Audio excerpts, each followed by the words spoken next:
अस्सलाम वालेकुम पाकिस्तान। हमीद नकीबी आपकी खिदमत में हाजिर है। नाज़रीन, दुनिया में ताकत का अंदाज़ा आमतौर मिज़ाइलों, जंगी त्यारों, एटमी हथियारों और जदीद टेक्नोलॉजी से लगाया जाता है। लेकिन अगर एक ऐसा मुल्क जिसे जदीद तरीन टेक्नोलॉजी में अमरीका, चीन या जर्मनी का हरीफ नहीं समझा जाता, अचानक इन्हीं तरक्की याफ्ता ममालिक के बनाए हुए सनती निज़ाम को निशाना बनाना शुरू कर दे तो, और अगर हमला किसी आम कंप्यूटर पर नहीं बल्कि ऐसे निज़ाम पर हो जो पानी के पंप चलाता है, बिजली के निज़ाम को कंट्रोल करता है, फैक्ट्रियां चलाता है और पूरे सनती इंफ्रास्ट्रक्चर को मॉनिटर करता है, तो ये सिर्फ हैकिंग नहीं, ये एक नई किस्म की जंग है और अमेरिका में इस वक्त खतरे की घंटियां बज चुकी हैं। नाज़रीन, 19 अगस्त को मारूफ मीडिया हाउस राउटर्स ने एक ऐसी रिपोर्ट छापी जिसने सुपर पावर अमेरिका समेत दुनिया के जदीद टेक्नोलॉजी के हामिल ममालिक पर सख्ता तारी कर दिया। ईरान ने एक ऐसी खुफिया जंग शुरू कर रखी है जिसमें ना मिसाइल हैं और ना त्यारे, फिर भी ये जंग सुपर पावर्स के लिए दर्द सर बन गई है। नाजरीन, अगस्त 19 अमेरिका को अमेरिकी हुकूमत के कई बड़े इदारों ने खबरदार किया कि हैकर्स सीमंस के S7 series programmable logic controllers को निशाना बनाने की कोशिश कर रहे हैं। ये वो सनती कंट्रोलर्स हैं जो अमेरिका समेत दुनिया भर में पानी, तवानाई, मैन्युफैक्चरिंग, केमिकल, फूड और दूसरे क्रिटिकल इंफ्रास्ट्रक्चर सिस्टम में इस्तेमाल होते हैं। लेकिन असल सवाल ये है, इन हमलों के पीछे कौन है? और अगर ईरानी हैकर्स वाकई अमेरिका के सनती निज़ाम की तह तक पहुंचने की सलाहियत हासिल कर चुके हैं, तो क्या ईरान ने टेक्नोलॉजी की जंग में एक ऐसा रास्ता तलाश कर लिया है जहां अमेरिका की बर्तरी भी कमज़ोर पड़ सकती है? क्या ईरान के पास अमेरिका के पानी और सनती निज़ाम को मुतासर करने की हकीकी सलाहियत आ चुकी है? जुलाई में अमेरिका के 30 से ज़्यादा वाटर सिस्टम्स पर क्या हुआ था? सीमंस के ये PLCs आखिर होते क्या हैं और हैकर्स इन्हें निशाना बनाकर क्या कर सकते हैं? और सबसे बड़ा सवाल, क्या ईरान जदीद टेक्नोलॉजी में पीछे होने के बावजूद साइबर वॉरफेयर में अमेरिका के लिए एक खतरनाक हरीफ बन चुका है? सबसे पहले समझते हैं कि अमेरिका ने 19 अगस्त को क्या खबरदार किया। अमेरिकी इदारे FBI, NSA, department of energy, EPA और CISA ने मुश्तरका तौर पर खबरदार किया कि सीमन S7 सीरीज PLC को निशाना बनाने वाला एक एक्टिव साइबर थ्रेट मौजूद है। ये आम कंप्यूटर नहीं होते। PLC यानी प्रोग्रामेबल लॉजिकल कंट्रोलर एक सनती कंप्यूटर होता है जो मशीनों और फिजिकल प्रोसेस को कंट्रोल करता है।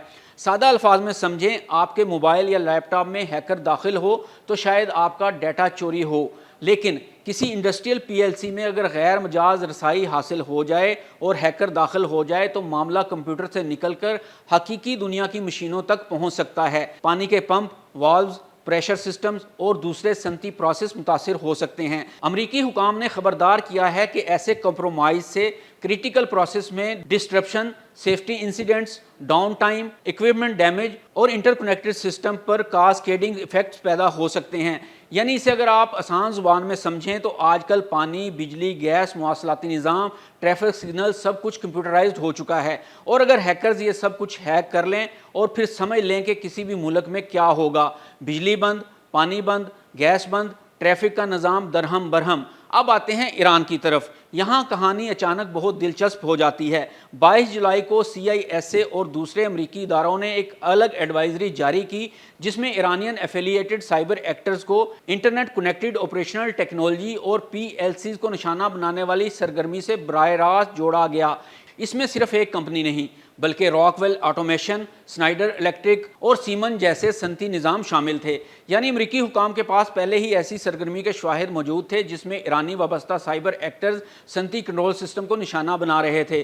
फिर जुलाई के आखिर में एक और वाकया सामने आया, मिनीसोटा में 26 और 27 जुलाई को 30 से ज़्यादा कम्युनिटी वाटर सिस्टम्स को कोऑर्डिनेटेड साइबर अटैक का निशाना बनाया गया और हैक कर लिया गया। राउटर्स के मुताबिक इस हमले ने पहले से मौजूद ईरानियन एफिलिएटेड PLC टारगेटिंग के खदशात को मजीद बढ़ा दिया है। FBI भी इस मामले की तहकीकात में शामिल हुई और इससे चंद रोज पहले ही अमरीकी हुकाम PLCs के खिलाफ बढ़ते हुए हमलों पर खबरदार कर चुके थे।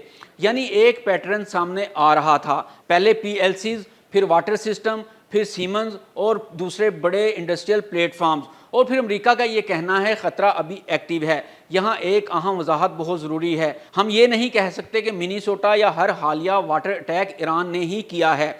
راؤٹرز کے مطابق امریکی وفاقی حکام نے حالیہ تمام ٹیکس کو ایران سے فارملی ایٹریبیوٹ نہیں کیا، لیکن دوسری طرف یہ حقیقت بھی موجود ہے کہ امریکی حکومت پہلے ہی ایرانین ایفیلیٹڈ سائبر ایکٹرز کو PLC ٹارگیٹنگ سے جوڑ چکی ہے، اور یہی اس پوری کہانی کا سب سے اہم پہلو ہے، کیونکہ ایران کو دنیا عام طور پر امریکہ، چین یا جرمنی کی طرح ایڈوانس ٹیکنالوجی سپر پاور نہیں سمجھتی۔ ایران کے پاس نہ امریکہ جیسے سیمی کنڈکٹر انڈسٹری ہے، نہ چین جیسی مینوفیکچرنگ کیپیسٹی ہے، نہ جرمنی جیسا انڈسٹریل ٹیکنالوجی ایکو سسٹم ہے، لیکن سائبر وارفیئر کے میدان میں کھیل کے اصول مختلف ہوتے ہیں۔ یہاں ضروری نہیں کہ آپ سیمن جیسے PLC خود بنائیں، ضروری یہ ہے کہ آپ سمجھ سکیں کہ وہ کیسے کام کرتا ہے، اس کی سیکیورٹی خامیاں کہاں ہیں، اس تک ریموٹ ایکسیس کیسے حاصل کیا جا سکتا ہے، اور اس کے کنٹرول انوائرمنٹ کو کس طرح ڈسٹرپٹ کیا جا سکتا ہے، اور یہی وہ صلاحیت ہے جس نے امریکہ کو تشویش میں مبتلا کر دیا ہے۔ اب اس خطرے میں ایک نئی چیز بھی شامل ہو گئی ہے، آرٹیفیشل انٹیلیجنس۔ 19 اگست کو امریکی وارننگ کے مطابق اٹیکرز AI ٹولز استعمال کر رہے ہیں، جس سے سیکیورٹی خامیوں کو ایکسپلائٹ کرنے کے لیے درکار وقت اور ٹیکنیکل ایکسپرٹیز کم ہو سکتی ہیں۔ یعنی مستقبل کی سائبر وار میں صرف بڑے بڑے ہیکر گروپ ہی خطرناک نہیں ہوں گے، بلکہ AI ایک نسبتاً کم ماہر اٹیکر کو بھی ایسے سفسٹیکیٹڈ سسٹم کے خلاف زیادہ تیزی سے کام کرنے میں مدد دے سکتی ہے، اور یہی وجہ ہے کہ امریکہ صرف پانی کے ایک پلانٹ کی حفاظت نہیں کر رہا، وہ ایک ایسے پورے انفراسٹرکچر نیٹ ورک کی حفاظت کرنے کی کوشش کر رہا ہے جس میں پانی، بجلی، توانائی، فیکٹریاں، کیمیکل پلانٹس، فوڈ پروسیسنگ اور ویسٹ واٹر سسٹم شامل ہیں۔ یہاں سے ایران کے حوالے سے اصل سوال پیدا ہوتا ہے، کیا ایران نے جی ٹیکنالوجی میں امریکہ کا مقابلہ کیے بغیر سائبر وارفیئر میں امریکہ کے خلاف ایک ایسیمیٹرک ویپن حاصل کر لیا ہے؟ یعنی ایک ایسا ہتھیار جس کے لیے اربوں ڈالر کے جنگی طیارے یا ایٹمی میزائل ضروری نہیں، صرف ایک سیکیورٹی خامی، ایک کمپرومائز ڈیوائس اور ایک سکلڈ سائبر آپریشن کافی ہو سکتا ہے۔ اور اگر ہیکر کسی ایسے نظام تک پہنچ جائے جو فزیکل انفراسٹرکچر کو کنٹرول کرتا ہے، تو جنگ کا اثر سکرین پر نہیں رہتا، وہ پانی کے پمپ، بجلی کے نظام، فیکٹریوں اور حقیقی دنیا کی مشینوں تک پہنچ سکتا ہے۔ یہی وجہ ہے کہ امریکہ نے اپنے واٹر یوٹیلیٹیز اور کریٹیکل انفراسٹرکچر آپریٹرز کو PLCs کو براہ راست انٹرنیٹ ایکسپوجر سے ہٹانے، مضبوط پاس ورڈ ایکسیس کنٹرولز اور نیٹ ورک سیکیورٹی بہتر بنانے کی ہدایات دی ہیں۔ تو اس سب بحث کا نتیجہ کیا نکلتا ہے؟ یہ کہنا درست نہیں کہ ایران ٹیکنالوجی میں چین یا امریکہ سے آگے نکل گیا ہے، لیکن یہ کہنا ضرور بنتا ہے کہ ایران نے سائبر وارفیئر کو اپنی اسٹریٹجک طاقت کا ایک اہم حصہ بنا لیا ہے، اور اگر ایرانی ایفیلیٹڈ ایکٹرز واقعی امریکہ کے critical infrastructure operational control system تک رسائی حاصل کرنے کی صلاحیت مسلسل بڑھا رہے ہیں، تو یہ آنے والی جنگوں کے لیے ایک بہت بڑا اشارہ ہے، کیونکہ شاید مستقبل کی جنگ میں دشمن آپ کے شہر پر بم نہ گرائے، وہ صرف آپ کے پانی کے پمپ کا کنٹرول حاصل کرے، اور یہی وہ خاموش جنگ ہے جس کے خطرے کی گھنٹی امریکہ میں اب بج چکی ہے۔ ناظرین، ویڈیو اچھی لگی ہو تو اسے شیئر ضرور کیجیے گا۔ امین نقیبی کو اجازت دیں، اللہ حافظ۔